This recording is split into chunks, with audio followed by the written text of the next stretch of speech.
At the turn of every election cycle, governance usually grinds to a virtual halt in Nigeria. At least that's the impression many Nigerians are usually left with, especially when politicians go on a spending spree, having mopped up liquidity in the financial system, all in a bid to accomplish their electoral objectives. Many analysts say Nigeria is at the moment experiencing another of those cycles, critically at a time of great economic distress among the citizens. Despite recent positive review of the country's economy by the World Bank and IMF, real-time prospects of an improvement in the spending power of Nigerians remain bleak, with more than half of the population continuing to wallow in abject poverty. Joining us now to try to dissect the issues is Professor Kingsley Moghalu, a former Deputy Governor of the Central Bank of Nigeria. Professor Moghalu has again thrown his heart in the ring to contest for president. And as we embark on this chat, the focus will be on a soft-repeated message of economic sustenance through fiscal and financial discipline, growing the microeconomy, capacity building, and taking advantage of the African single market. How will he tackle the challenges as president? Well, he will discuss all that with us now. Good morning, Professor Moghalu. Good morning. Good morning, Steve. Thank you for having me. Good morning. Good to have you. Well, let's get straight into it. Hi. Good morning. Okay. Good morning. Good morning. All right, Prof. This is your second missionary journey to try to get to the Nigerian presidency. It's no longer YPP. It's now African Democratic Congress, ADC. So I know that there's a lot of seriousness behind this. And I know your positions on how bad the economy is at this point. Why do you want to inherit a ship that is almost adrift, on the sea? Why do you think that you're the best candidate to rescue Nigeria? And in what specific ways do you think that you will go about this so that Nigerians can begin to think of, how all this will pan out as to who should be their number one citizen come 2023? Well, thank you. Thank you very much, Steve. First of all, as to why I want to do it. I want to do it because someone has to do it. And I want to do it because of the future of my children and your children, if you have children, and the children, a lot of young people in this country whose future is increasingly, jobless and increasingly hopeless.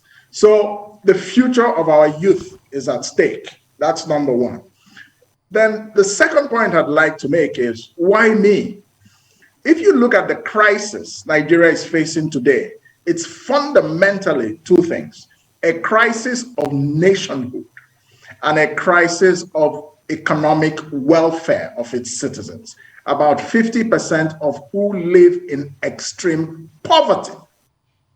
That means that the next political leader of Nigeria, to be effective, to improve the lives of Nigerians, must be somebody who understands economic fundamentals, must be somebody who can unify Nigeria through nation building, must be somebody who can project Nigeria to the world and restore our standing in the world, must be somebody who can secure Nigeria with a sophisticated understanding of security. Security is not just about military uniforms and guns. It's about human security from the beginning, the security of the stomach, whether people have skills and education and they have jobs. If they don't, they'll drift to crime and terrorism. So if you look at my background, I have the background in nation building as a United Nations diplomat for 17 years, who did a lot of work in rebuilding failed nations like Rwanda, like Cambodia, like Croatia in the former Yugoslavia. I was involved in international peace and security operations at leadership levels. And these operations involved the use of intelligence and counterterrorism as well. I have been a top-ranked manager of the Nigerian economy as deputy governor of the central bank and as a UN diplomat for 17 years and somebody who has a doctorate in international relations. I understand foreign policy and international relations, and I have practiced it as a diplomat. So I am the complete package for the Nigerian presidency in 2023. When you look at now, what Nigeria needs now, perhaps in the past, You could look at traditional politicians and feel that maybe they could take us, to somewhere better than where we were. But our experience has not been very good. I think it's clear that the country is challenged in a very fundamental way. And something very different, something very bold, something new is required to take Nigeria to progress. And I believe that, what I have, the package I come with is actually what is needed. Many people, we as citizens, are part of the problem. We elect presidents because we think the presidency is a political promotion. So we vote for governors and senators, but they may have no experience in the economy or any knowledge. They may have no experience in national security. They have no experience in international affairs and foreign policy. They have no experience with managing diversity and building unity, through a common national philosophy.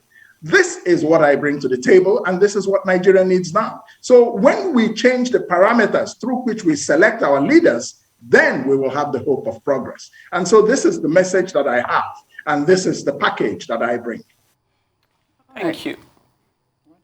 Go ahead. Okay. Well, in the past, Kingsley, you've talked a lot about economic sustenance through fiscal and financial discipline and growing the microeconomy. I'd like for you to broaden the scope. What are the economic policies in this current administration that you think would provide growth when properly implemented? Because you've talked about implementation a lot. And if you would become president, how would you enforce implementation? Well, thank you. The first thing is that our understanding of the economy has to shift. For example, there are many people who believe, for example, the IMF is saying, Nigeria will grow by 3.2% in 2022, the Nigerian economy. And they think that that is a wonderful thing. I don't. The problem we have is that we're not focusing on the right thing. We are focusing too much on economic growth statistics, which is a product of GDP, the gross domestic product. That is a combination of the total economic activities. But we are not focusing on human development. Human development is moving people out of poverty. And there are about 100 million Nigerians who are living below the poverty line. And for many years now, that number has been increasing. It was about 70 million about 5 or 6 years ago. So if we don't understand the nature of the problem, we cannot solve it. So this requires a leader who understands development as a composite concept. You see, it means not just economic activity, jobs for young people, electricity for our homes and our factories, so that our factories can produce at cheaper prices, and also the ability for us to control inflation, which is wiping out Nigeria today, as we know. It means and includes building strong institutions. So you see, political development and economic development go hand in hand. If you don't have strong political institutions, you will not have strong economic institutions.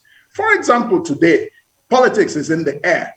Everybody in government, many people who head important institutions have their eyes on the presidency, and they don't want to resign. I think this is deeply wrong. It means that the whole governance of the country has become politicized, and therefore it cannot be efficient, it cannot be effective. So when I become president, I will bring an understanding of economic development that is very fundamental. It will be rooted in an approach that seeks to give jobs to millions and millions of young Nigerians. An approach that is based on economic philosophy, because it is that philosophy that determines whether your economy is consistent in terms of policy and in terms of its growth. And that growth has to be inclusive growth, growth that takes people out of poverty. How is it that China was able to take 700 million people out of poverty over 40 years into the middle class? This is a structural matter. And so you have human development, you have economic growth, and then you have structural economic transformation, which we must pursue. And we will come to that discussion later about how to diversify the Nigerian economy to take advantage of the African free trade, continental free trade area. So this is the way I look at it. I will bring competence to this fundamental challenge. I will bring knowledge and I will bring experience, to it. Understood. I mean, funnily enough, OG's question talks about like a specific policy, one that is currently happening now that you think can be improved by an idea that you have. So I'd like to see if that is something that you could answer, but also if you could add on to that. If you're talking about the prospects and the importance of nation building and development, I'm sure you understand that there's a development that takes care of people who already exist, and then for a population like Nigeria that is only widening as time goes on, I'd imagine that you also have ideas for how to effectively manage a population like Nigeria. So then if we're talking again about specific things, and the fact that you are so focused on development, which is a fantastic thing, what is that actually going to look like? Is this going to be you saying that Nigeria needs to become more of a welfare state where education, though, for example, there are government-run schools that don't accept or you don't need to pay school fees for, but they aren't fully functioning? And is this a situation where we see that if we compare a welfare state, well, I don't think Nigeria has much of a welfare state, but if we were to use the United Kingdom, for example, where you have subsidized education, subsidized housing, and subsidized healthcare, that naturally pushes the country towards development quite faster. So firstly, if you could identify an economic policy currently happening in Nigeria that you'd like to implement on. But secondly, if you could tell me about your ideas for welfare of the people who you've already mentioned many times that are living in gross poverty. Do you see Nigeria, is your Nigeria in your vision one that includes a stronger welfare state so that the socioeconomic policies in this country seek to help people at the very bottom? Well, thank you, OG. My name's Femi. Sorry, sir. Oh, sorry, Femi. Yeah, sorry, I got it mixed up. No worries. Yeah, thank you, Femi. The policy that the current administration is pursuing that I would like to sustain and improve upon as president is a strong focus that the current government seems to have on infrastructure, especially transportation infrastructure. You know, that is not a bad thing, and it's actually a good thing, but I have my problems with how they're pursuing it. So the policy is good, but how it's being pursued, I think we can improve on it. They are pursuing it with a lot of borrowing. I don't think we should be borrowing. I think a lot of our infrastructure projects should be based on public-private partnerships because the Nigerian market and the business environment can sustain it for the most part. Many companies would make good, decent profit by providing public infrastructure, railways, massive highways in Nigeria without Nigeria having to spend a dime. They would simply make the money back over 20, 25 years. So this is one policy. The second improvement I would bring to that policy is that we need to massively improve our ports infrastructure. We remain very weak in this area. And for that reason, we will not be able to maximize the advantages of the African Continental Free Trade Act. Do you know that the cost of moving a container, of shipping goods from our Papa to the mainland, just a distance of about 20 kilometers, is the same cost as it will cost you to ship a container to China? Now, this tells you that we have a fundamental challenge to trade. So these are the areas in which I'd like to improve the current policy of the government. The emphasis on infrastructure is good, but we should improve the efficiency of the execution of that policy and save a lot more instead of borrowing and spending on infrastructure. Allow the private sector to do a lot of that so that we can put most of those funds into education and healthcare, which brings me to the second part of your question. When you talk about the welfare state, Nigeria cannot at this time effectively be a welfare state, because for you to be a welfare state, you have to generate the wealth before you can redistribute it. And we are not generating wealth in this country. Our taxation system is very weak. Our tax to GDP ratio is 6%. It's one of the lowest in the world. I think it's higher only than Yemen and Somalia. Now, that tells you that the government is not generating any revenues. Now, how can you be a welfare state if you don't generate revenues efficiently and effectively? And that's one of the reasons we're stressed, fiscally, you see? But we must, my philosophy or my approach to managing the economy and taking people out of poverty is to create what I call a developmental market economy. That is to say, the government is too much involved in the Nigerian market space.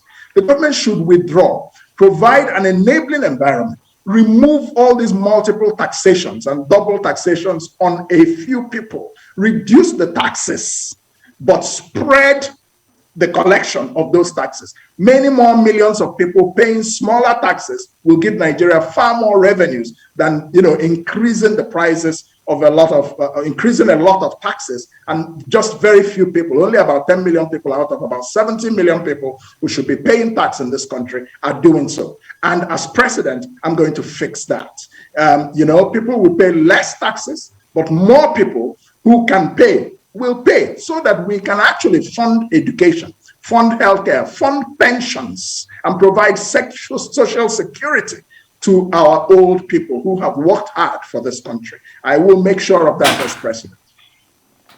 All right, Prof. How do you plan to first emerge as the candidate of the ADC? Because I know that you're not the only person running. I know that Dumebi Kachiku, is also one of the aspirants, under the ADC, and there are a couple other aspirants who are trying to be the candidate.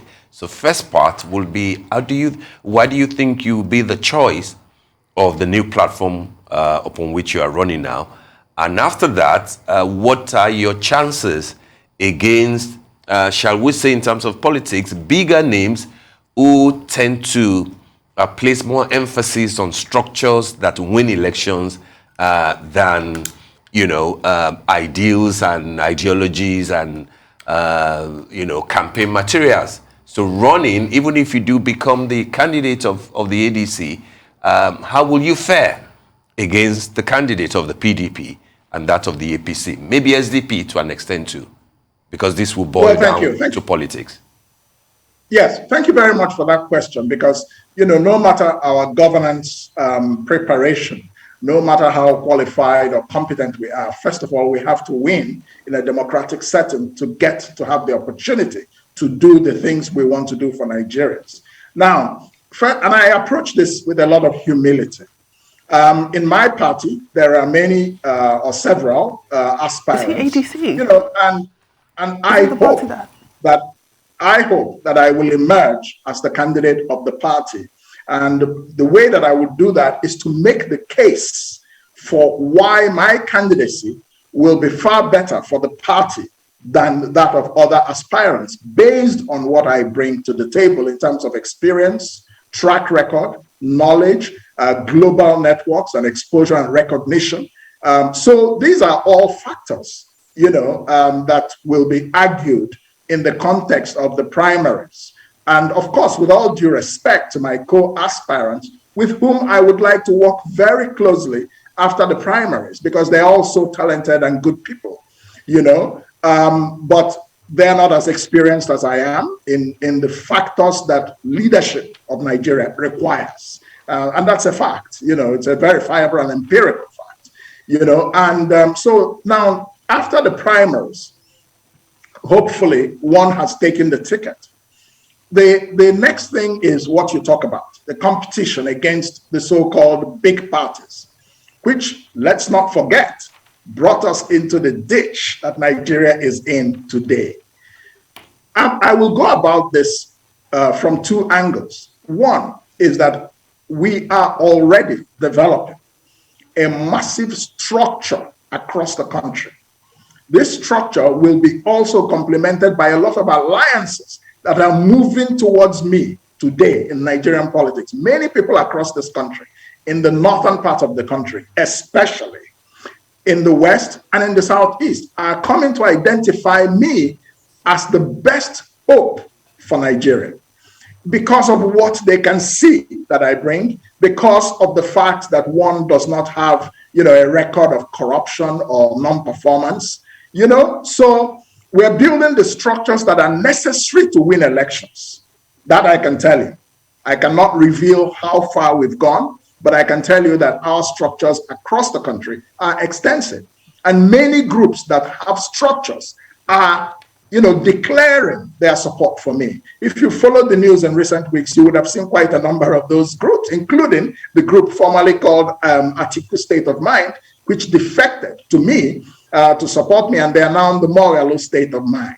You would have seen a lot of groups and youth from the northern parts of the country calling for me to become the next president of this country, based on a track record and based on the vision I have put out for Nigeria. So I think we can be competitive. And if you look at APC and PDP, for example, you will see that because of the state of Nigeria today, because of how fundamentally challenged Nigeria seems to be, many people are moving away from those parties.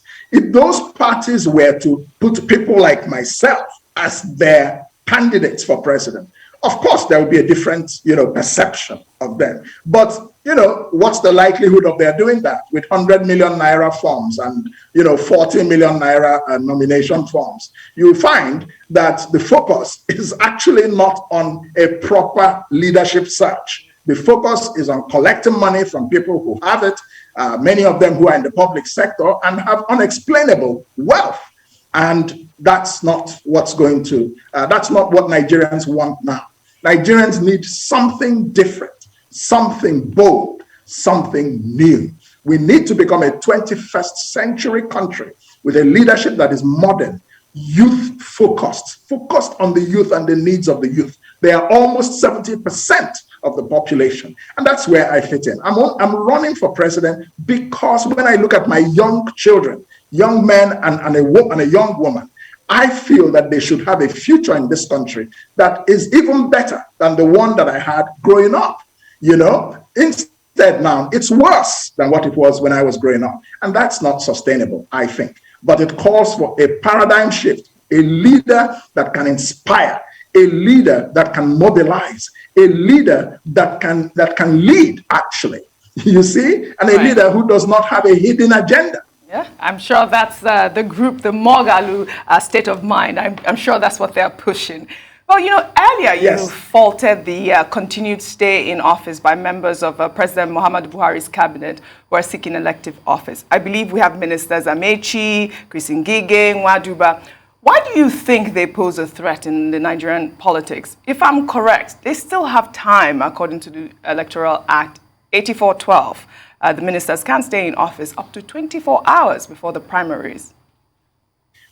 Well, first of all, I think that it's a matter of ethics. It's a matter of honor, that when you are seeking a public office and you're so close to the nomination of the political party that you belong to, you should not walk from an office that is a public trust into an elective ticket. That's not right. Because what it means is that public office is being privatized for personal gain. You cannot tell me that if you want to be president and you're holding a government job, that you're not using that job to advance yourself. Then that means governance is not happening. It means you're advancing your own agenda rather than the public service that you're supposed to be delivering. That's my problem with it. I think it's wrong. I think it's deeply wrong. And I have said so on the record.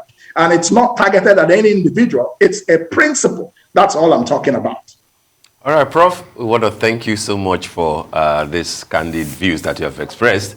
And we want to wish you the very best, as a potential president of Nigeria. Thank you so much for joining us this morning.